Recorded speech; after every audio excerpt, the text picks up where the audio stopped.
Salut à tous, Tokyo 2025, et oui, ça arrive à grands pas. Les championnats du monde d'athlétisme s'annoncent juste incroyables. Mais il y a une question qui revient tout le temps. Comment on fait pour vivre ça à fond sans se perdre entre le décalage horaire et la jungle des chaînes télé? Eh bien, c'est exactement ce qu'on va décortiquer ensemble aujourd'hui. Le truc, c'est que l'élite mondiale est sur les starting blocks. Des records vont forcément tomber. Mais pour nous en France, ça veut souvent dire des finales en pleine nuit. Et le casse-tête habituel pour savoir qui diffuse quoi. Le risque, c'est de passer à côté d'un moment d'histoire. Mais pas de panique, il y a des solutions très simples. Bon, pour s'y retrouver, il faut d'abord comprendre le paysage. Entre les chaînes gratuites, les abonnements pour les passionnés et le streaming international, c'est vrai que ça peut paraître un peu dense. Allez, on va décortiquer tout ça pour que chacun trouve chaussure à son pied. En fait, c'est assez simple. Il y a trois grandes approches. Que l'on soit un spectateur qui veut juste voir les grands moments ou un fan hardcore qui ne veut pas rater une seule série. La première option, c'est la gratuite, pour vivre les temps forts. La deuxième, payante, c'est pour une immersion totale. Et la troisième, c'est la connexion directe à la source.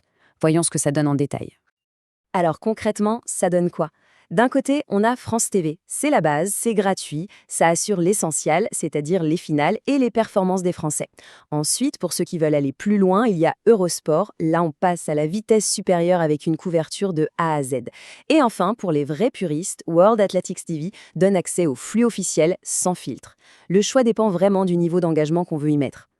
Au final, la décision est assez simple. Pour ressentir les grands frissons des finales sans débourser un centime, France TV est parfait. Mais pour une analyse pointue, pour ne rater aucune discipline et vraiment tout savoir, là, une offre payante comme Eurosport devient indispensable. C'est une question de priorité. Ok, savoir où regarder, c'est la première étape. Mais la vraie clé, c'est la préparation. Avec le fameux décalage horaire, une bonne organisation, c'est ce qui fait toute la différence pour ne rien, mais alors rien rater. Voici quelques astuces de pro pour que l'expérience soit parfaite. Et voilà le chiffre qui change tout. 7. 7 heures de décalage avec Tokyo. Concrètement, qu'est-ce que ça veut dire? Eh bien, ça veut dire que pendant qu'on dort tranquillement en France, des médailles d'or vont se jouer. C'est ça le vrai défi. Et c'est le point de départ de toute bonne stratégie. Alors, pour être sûr de ne rien laisser au hasard, voilà un petit plan d'action en 4 points. Primo, on jette un œil au programme officiel pour cibler les épreuves qui nous intéressent.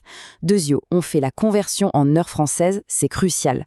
Tertio, on se met des alertes sur son téléphone pour les moments clés. Et enfin, on suit les comptes officiels sur les réseaux sociaux pour les résultats en direct. Avec ça, on est paré. Bon, on a parlé organisation, c'est bien beau, mais l'athlétisme, c'est avant tout de la passion, de l'émotion. Au cœur de ces mondiaux, il y a des athlètes, des rivalités, des histoires, des moments qui s'annoncent juste épiques. Allez, parlons un peu de ce qui va nous faire vibrer.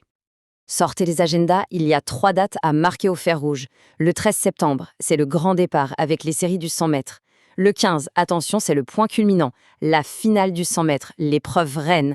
Et puis pour finir, les 20 et 21, les marathons. 2 épreuves de légende qui promettent d'être absolument spectaculaires. Et qui dit grandes épreuves dit grand duel.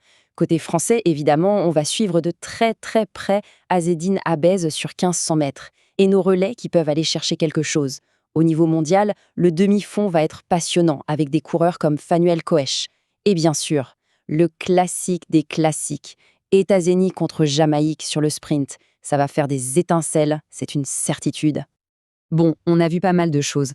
Comment on peut résumer tout ça en une stratégie simple et efficace? En fait, il y a une sorte de formule, une combinaison que j'appelle le trio gagnant, qui permet vraiment d'avoir le meilleur de tous les mondes pour ces championnats. Ce fameux trio gagnant, il est hyper simple. D'abord, on garde France TV sous la main. C'est la base, c'est gratuit, c'est pour les grands moments. Ensuite, on ajoute Eurosport pour la couverture totale et les analyses. Et enfin, la petite astuce, c'est de compléter avec une plateforme comme Molotov pour une flexibilité maximale pour pouvoir jongler entre les directs sur n'importe quel appareil. C'est vraiment la combi parfaite pour être sûr de ne rien rater. Voilà, le décor est planté. C'est à Tokyo, devant des millions de gens connectés partout dans le monde, que l'histoire va s'écrire. La vraie question, ce n'est même pas de savoir si des records vont tomber. C'est de se demander quel sera le moment de grâce, l'image qui restera gravée dans nos mémoires.